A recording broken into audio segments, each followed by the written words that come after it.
喉咙里卡着一口龙痰，咳不出来也咽不下去，晚上刚躺下就开始咳个不停，整个肺都像要炸开一样。身边的人睡不好，自己更是难受的要命。很多长辈一遇到这种情况，第一反应就是跑去买止咳药。但你有没有想过，药只能治标，食材才能治本？菜市场里最便宜的2种蔬菜，只要搭配对了，就能把气管里的陈年老痰慢慢化开，让肺部重新舒畅起来。这2种食材就是我们随处可见的莲藕和山药。大家好，我是倪浩然。如果你不想再被咳嗽折磨的整夜睡不着，请现在就点赞收藏这个视频，并在评论区打出肺部健康4个字，方便你以后反复来看。今天我要用最接地气的大白话，教你把这2种普通的天然食材变成守护全家人健康的宝贝。你是不是也看到过有人花大钱买各种保健品，买了一堆，吃了一堆，效果却说不清楚？其实真正能养好身体的东西，往往就藏在我们每天经过的菜市场里。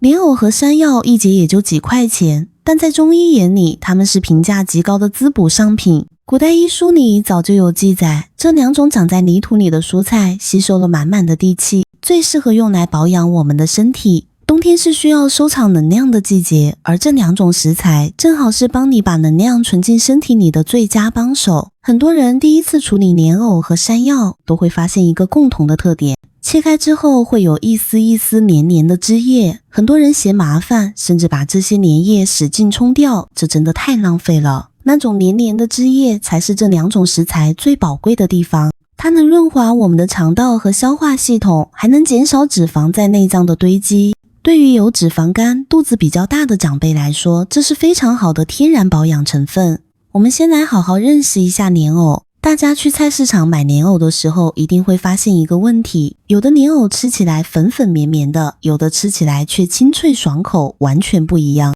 这是因为莲藕的品种不同，最常见的有2种，一种是7个孔的红花藕，一种是9个孔的白花藕。7个孔的莲藕淀粉含量比较高，吃起来口感绵密，最适合用来熬排骨汤或者炖汤。9个孔的莲藕吃起来又甜又脆，非常适合清炒或者凉拌。大家以后买莲藕可以先数一数孔的数量，再决定买哪种。莲藕不仅好吃，它还能清热凉血，对于火气大容易口干舌燥的长辈来说，吃点莲藕可以帮助降肝火。煮熟之后的莲藕更是健脾养胃的好帮手，生吃清热，熟吃补脾，这就是莲藕最神奇的地方。接下来教大家几道莲藕的黄金食补方，每一道都是针对不同症状设计的，大家认真听好了。第一道是莲藕百合化痰汤，这道汤特别适合秋冬季节，咳嗽老是好不了，喉咙里总有痰的长辈。百合是非常好的润肺食材，搭配上能够通气理气的莲藕，可以说是天造地设的黄金组合。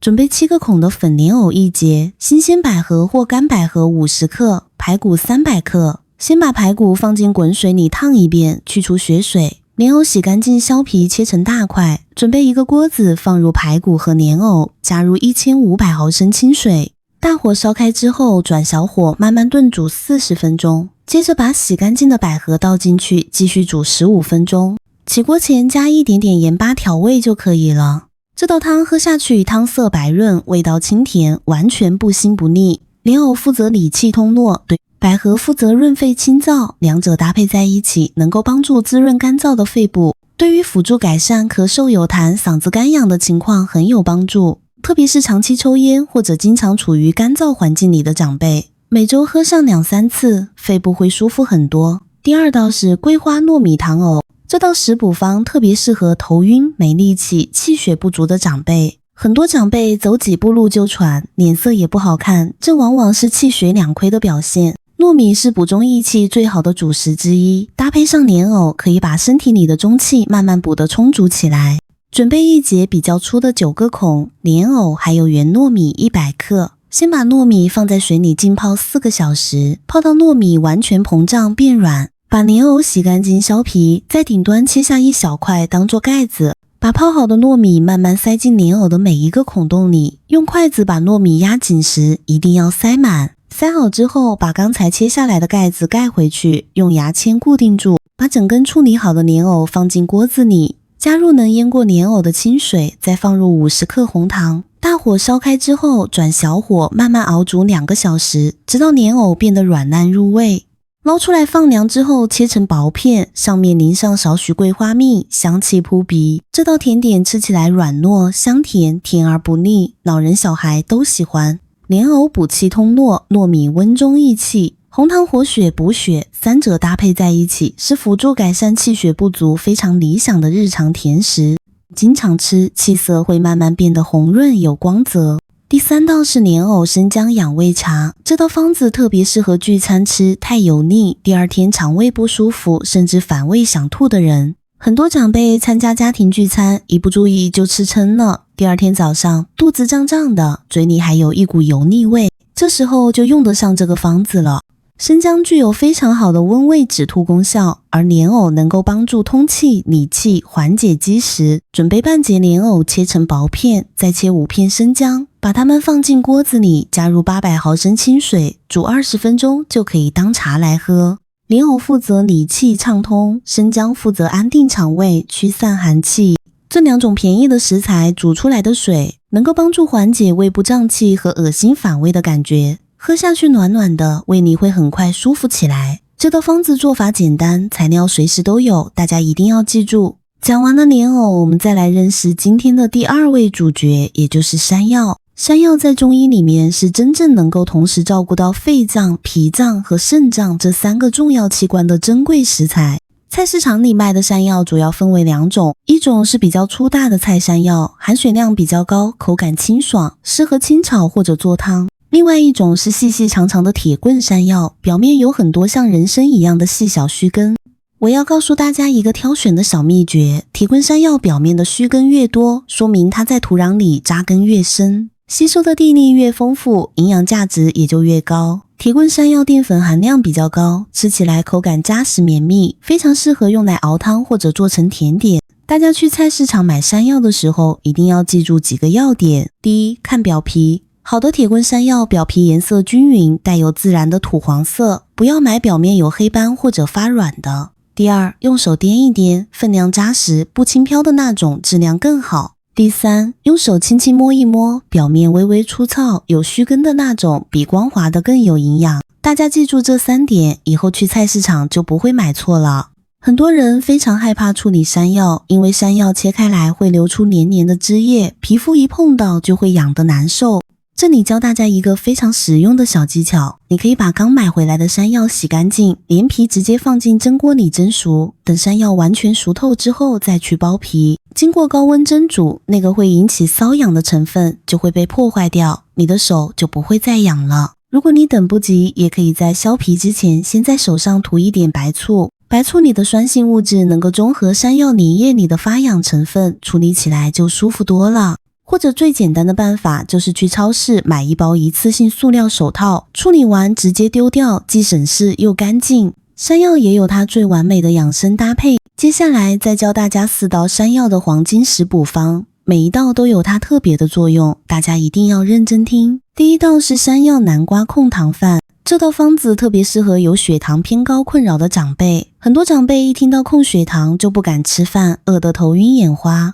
其实你不是不能吃主食，而是要换对主食。准备铁棍、山药200克、南瓜200克，把它们洗干净，削去外皮，切成方便入口的小块，放进电锅里蒸20分钟，蒸到完全软烂就可以直接当主食吃。山药负责健脾养阴，南瓜富含天然的膳食纤维和胡萝卜素，对肠胃非常友好。这2样食材搭配在一起蒸着吃，饱足感非常强，还能帮助平稳饭后血糖的波动幅度。需要控制血糖的长辈可以用这道食物替代一部分白米饭，吃得饱又吃得健康。第2道是山药黑芝麻糊，这道甜点特别适合骨质疏松、容易掉头发、头发早白的长辈。黑芝麻里面的钙质含量非常惊人，但是单独吃黑芝麻，身体其实很难完全吸收。搭配上能够健脾胃的山药，不仅口感变得滑顺，还能让身体把芝麻里的营养成分吸收得更加充分。准备铁棍、山药150克、黑芝麻粉50克。先把山药蒸熟，用汤匙压成非常细腻的泥状。把黑芝麻粉放在碗里，加入适量温开水，搅拌成浓稠的糊状，然后把山药泥倒进去，混合均匀，可以加一点点蜂蜜调味。这道甜糊吃起来香浓细滑，黑芝麻的坚果香气和山药的清甜完美融合在一起，老人特别喜欢吃。经常吃这道食补方，有助于日常补钙、护发、养颜。对于骨质疏松的长辈来说，是非常温和的辅助调理方式。第3道是山药、葡萄干抗老泥。这道方子特别适合脸色暗沉、气血不足、想要保持好气色的女性长辈。很多阿姨奶奶照镜子，总觉得自己气色越来越差，皮肤越来越暗，这往往是气血不足加上身体慢慢老化的结果。葡萄干里面含有非常丰富的铁质和天然抗氧化成分，能够帮助身体补血补气，延缓衰老。准备熟的山药泥200克，天然无糖葡萄干30克，把葡萄干均匀撒在热热的山药泥上面，拌着一起吃就可以了。葡萄干的微酸完美中和了山药的清淡，吃起来就像一道高级的健康甜点。做法简单到不能再简单，材料也很便宜。经常吃这道小点心，有助于辅助改善气血状态，让你在冬天也能保持红润的好气色。第4道是山药白扁豆强身汤，这道汤特别适合肌肉松软、免疫力偏低、容易感冒的中老年人。随着年纪增长，肌肉流失是非常快的一件事。很多长辈走路轻飘飘，一身没劲，其实是蛋白质严重不足造成的。白扁豆的蛋白质含量非常惊人，比同等重量的很多肉类都不差，而且还含有丰富的铁质和钙质。准备白扁豆100克，铁棍山药200克，排骨200克。白扁豆一定要提前浸泡1整夜，泡透了才好煮。把排骨烫过去，煮血水，和泡好的白扁豆一起放进锅里，加入充足的清水炖煮1个小时。接着把切好的山药块放进去，继续煮20分钟，加盐调味就可以起锅了。这道汤满满都是优质蛋白质的精华，再加上山药健脾养胃的功效，能够帮助提升身体的整体抵抗力，让你在换季的时候不那么容易感冒生病。最后教大家一道把今天2位主角完美结合在一起的终极养生甜点，也就是紫薯山药藕泥爆浆小蛋糕。这道甜点完全不需要用到烤箱，做法非常简单，看起来却像高级甜品店里卖的东西，非常漂亮。准备9个孔的莲藕1节，铁棍山药200克，紫薯200克，还有1小瓶原味优酪乳和少许中和坚果碎。首先来制作藕泥，把莲藕削皮切成小丁，放进果汁机里，加入50到100毫升的温开水，水量不要太多，然后打碎成泥状。如果你喜欢带一点颗粒感的口感，就不用打得太细。接着把打好的莲藕泥倒进锅子里，开小火慢慢熬煮，一边煮一边用汤匙不停搅拌，防止烧焦。煮到莲藕泥变成浓稠的糊状，就可以关火放凉备用。接下来把山药和紫薯分别切块放进电锅里蒸熟，蒸熟之后把山药压成白色的泥，把紫薯压成紫色的泥。准备一个干净的圆碗或者布丁杯，在碗的最底层先铺上一层紫薯泥，用汤匙压平，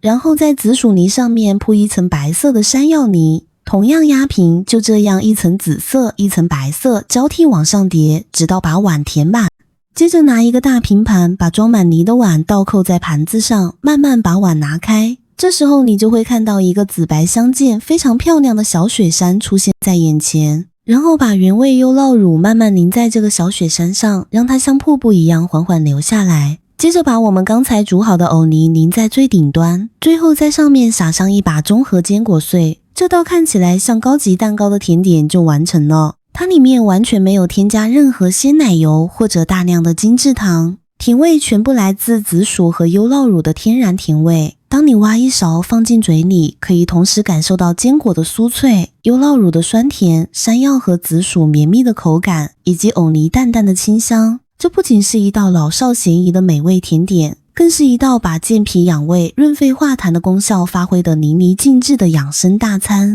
特别适合晚上肚子有点饿的时候当做健康宵夜来吃。绝对不会给肠胃带来负担，还能让你睡得更安稳。讲到这里，大家应该已经了解了莲藕和山药这2种平价食材的惊人养生价值，但我还要教大家一些非常实用的生活小智慧，那就是怎么挑选、怎么处理，还有怎么保存这2种食材。先来说说莲藕的挑选方法。大家去菜市场买莲藕的时候，记住一个小口诀：看颜色、摸手感、闻气味、漱孔洞。好的莲藕外皮颜色均匀，呈自然的米黄色或者淡褐色，不要买表面有大块黑斑的。用手摸一摸，结实饱满的比较新鲜，捏上去软软的就说明开始老化了。新鲜的莲藕凑近闻一闻，有淡淡的清甜泥土香气，如果有酸味或者腐烂味，千万不要买。最后就是数孔冻，7个孔的适合炖汤，9个孔的适合清炒凉拌，根据你的烹饪需求来选。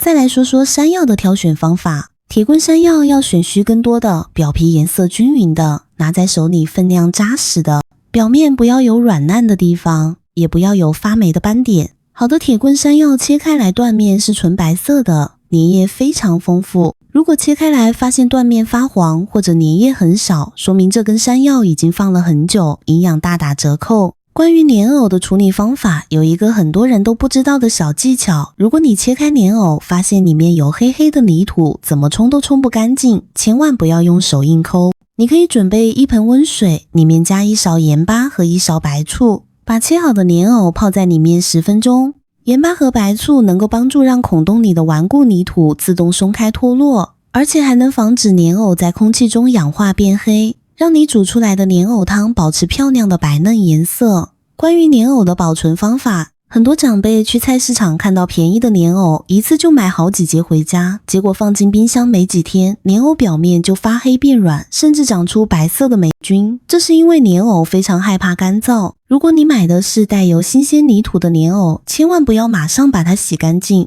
找一张旧报纸稍微喷湿，把带着泥土的莲藕包起来，放进冰箱最下层的蔬菜保鲜室里。泥土和湿报纸会形成一个天然的保湿层，这样莲藕放上1个星期，切开来依然白白嫩嫩，非常新鲜。如果你买的是已经洗干净的白嫩莲藕，可以准备1个大保鲜盒，里面装满干净的冷水，把莲藕完全浸泡在水里，放进冰箱冷藏，每天换1次清水，能保持很久的爽脆口感。关于山药的保存方法就更加讲究了。铁棍山药含水量比较少，如果直接放在厨房地面上，过几天就会因为水分流失变得干瘪，完全没法吃。最好的保存方式是用保鲜膜把整根山药紧紧包裹起来，不要留任何接触空气的缝隙。包好之后放在家里阴凉通风的地方就可以了。千万不要把还没切开的整根山药放进冰箱冷藏，因为冰箱里的水汽会让山药容易受潮、发霉、腐烂。如果山药已经切开1次吃不完，可以在切口处涂上1层薄薄的米酒或者白醋，然后用保鲜膜封好再放进冰箱，这样切口就不会因为氧化变成难看的黑褐色了。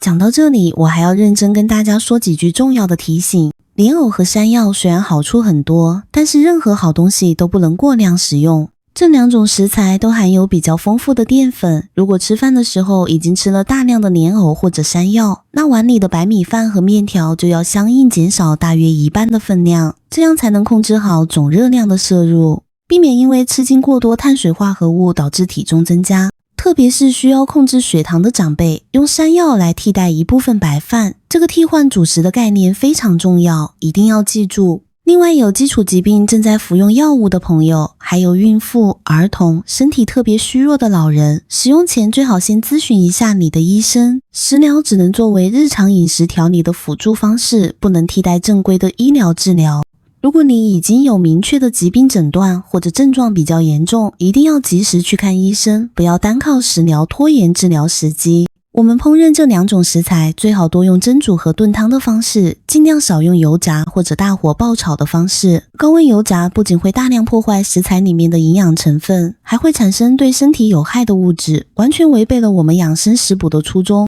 蒸煮和炖汤的方式能够最大程度的保留食材里的有效成分，让身体吸收得更加完整充分。今天我们一共学习了莲藕和山药这2种超级养生食材的7道经典食补方，我来帮大家做一个完整的总结复习。第1道是莲藕雪梨润肺汤，特别适合咳嗽有痰、嗓子干痒的长辈。用莲藕配雪梨加上百合3种食材一起炖煮，能够润肺化痰、清热止咳。第2道是桂花糯米糖藕，特别适合气血不足、走路没力气、脸色不好的长辈。用9个孔的莲藕塞满糯米，加红糖，慢炖2小时，配上桂花蜜，补气活血，效果非常好。第3道是莲藕生姜养胃茶，特别适合聚餐后肠胃不舒服、胃胀反胃的人。莲藕配生姜煮水代茶饮，温胃理气，喝下去很快就能舒服起来。第4道是山药南瓜控糖饭，特别适合血糖偏高的长辈，用铁棍山药加南瓜蒸熟来替代一部分白米饭，饱足感强，还能帮助平稳饭后血糖波动。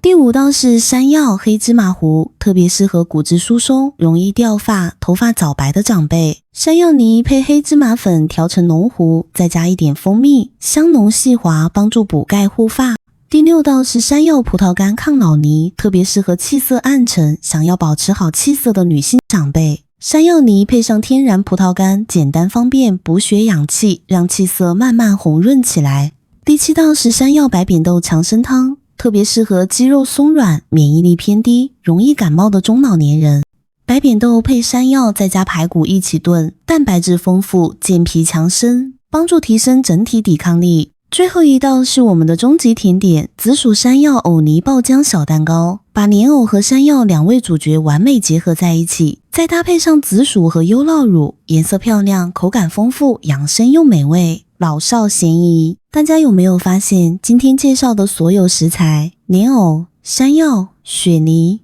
百合、糯米、红糖、生姜、南瓜、黑芝麻、葡萄干、白扁豆、紫薯，这些全部都是菜市场和超市里随手可以买到的普通食材，没有一样是价格昂贵或者难以寻找的。真正有效的养生从来都不需要花大钱，那些价格惊人的进口保健品，很多时候还不如厨房里这些朴实的食材来的真实有效。健康这件事从来都不是一朝一夕能够达成的，它是无数个平凡日子里，你为自己和家人精心准备的每一顿饭、每一碗汤、每一杯养生茶水慢慢积累起来的结果。把今天学到的这些食补方法，从这个星期就开始实践起来。也许你先从最简单的莲藕生姜养胃茶开始，也许你先试试看山药南瓜控糖饭。不管从哪一道开始，只要你愿意迈出这一步，你的身体就已经开始在悄悄改变了。如果今天的内容对你有帮助，请你把它分享给身边关心的家人朋友，特别是家里的爸爸妈妈、爷爷奶奶。很多长辈不太会使用手机，需要我们做子女的帮他们传达这些实用的养生知识，让身边每一个你爱的人都能吃得健康、活得长久、生活得有质量，这是我们最大的心愿。今天的养生分享就到这里，感谢大家认真听完，我们下次见。记得好好照顾自己，也好好照顾家人。身体是一切的根本，健康才是最真实的财富。我们下期再见。